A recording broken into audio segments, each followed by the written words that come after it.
You say you're not fighting in Pakistan. You are fighting. There is a secret war using drones. One success in recent weeks, the death of Hakimullah Masood. But do you not think this drone drone campaign is having a negative impact as well on the Pakistani population and their view of America? Let me just tell you, as somebody who has fought in a war and who knows what fighting is all about, I don't consider a drone flying around in the sky, our fighting directly with troops on the ground in Pakistan. That's not what we're doing. We are defending ourselves against people who have decided to attack us and take sanctuary in Pakistan. And I know what it's like when you fight in a war with sanctuary, because I saw it in Laos and in Cambodia, and it's very difficult. The fact is that people who blow up innocent civilians. I mean, how many people were blown up in Peshawar? How many children, how many women who were simply going to the market were just blown up by these people? It seems to me that our effort to defend against outlaws, literally criminal, enterprise, is entirely legitimate under international law, and particularly because the Pakistanis and the Afghans are looking for a different future. Do you not think, though, it could be counterproductive in terms of Pakistani public opinion? Absolutely. Sometimes it is counterproductive. Sometimes there is what we call a horrible word. I hate it, collateral damage. It's real human beings, children, the people who get hurt, and it's a terrible consequence of war. But we have instituted policies now, very, very strict policies, which General McChrystal and the President have put in place to do everything possible. Everything possible. We put our soldiers at great additional risk in order to prevent civilians from being injured.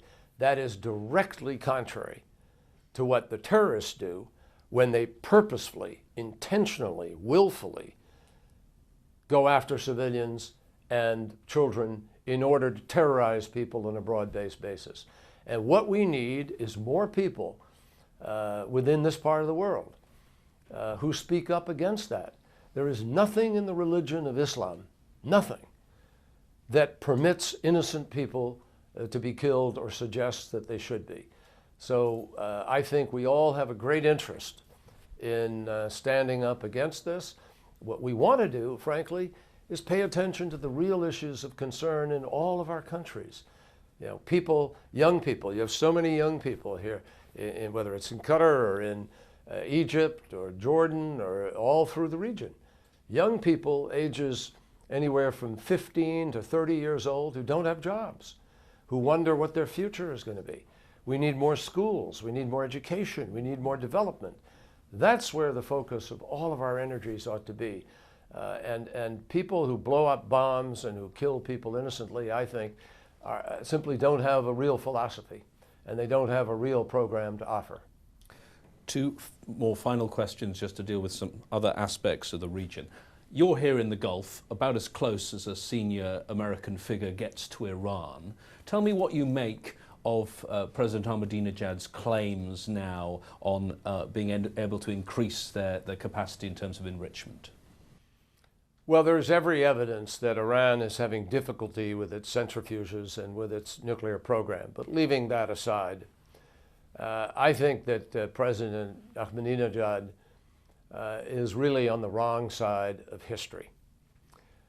He has an opportunity. Iran is a great country. Iran is a country with a huge history, much longer than the United States of America. Iran has taken part in the invention of extraordinary things that all of us do today, whether it's navigation instruments for sailing or printing or other kinds of things. It's a great civilization. The tragedy of it being led in the way that it is today into confrontation with the rest of the world because they want to make the world more dangerous by developing nuclear weapons at a time when all of us are trying to get rid of nuclear weapons. I just came from a conference in Germany. Henry Kissinger was there. Other people who have a reputation for being tough and have a long history in diplomacy. They are arguing that the world will be safer if we move towards fewer nuclear weapons. That includes the United States of America. We are about to sign a treaty with Russia to reduce our nuclear warheads, to have less delivery vehicles. So if we're going to move to a world where there are fewer nuclear weapons, Iran is stubbornly, currently moving in the absolute opposite direction. So, you know, we've offered Iran the ability to have peaceful nuclear power. We've offered Iran the ability to have nuclear fuel. We've offered Iran ways that it can comply with the International Atomic Energy Agency.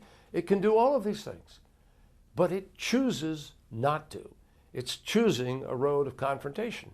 And even in Iran, its own people in the streets suffering enormously, some of them being killed by their government for simply asking for the right to be able to speak, are telling a different story. So I think President Ahmadinejad is you know, every generation we have one individual somewhere who seems to want to challenge the world order. And apparently at this moment it is Ahmadinejad, and I would hope he would choose a different course. One last question. Let me take you back just 1 year. You were in Damascus. You were meeting President Assad. At that time you said, I believe very deeply this is an important moment of change. What has changed with regard to Syria and the wider issue of Middle East peace in a year? It seems no progress has been made. Not enough has changed, and I will speak about that tonight to some degree. I believe passionately that this is a critical moment for really dealing with the issue of Israel, Palestine, and peace.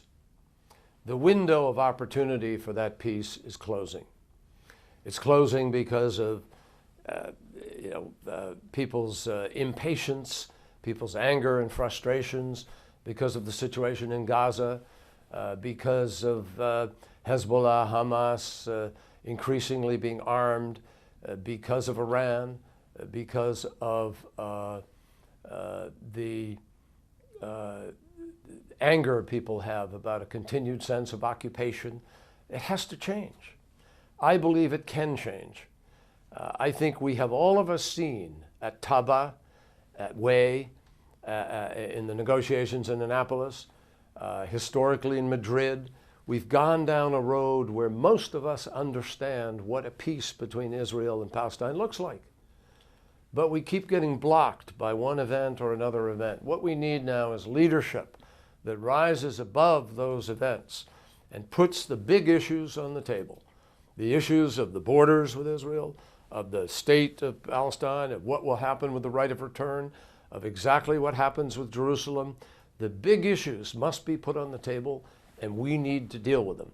And only then will we begin to address this increasing anger and humiliation that exists within this region because of the sense of frustration over the lack of progress.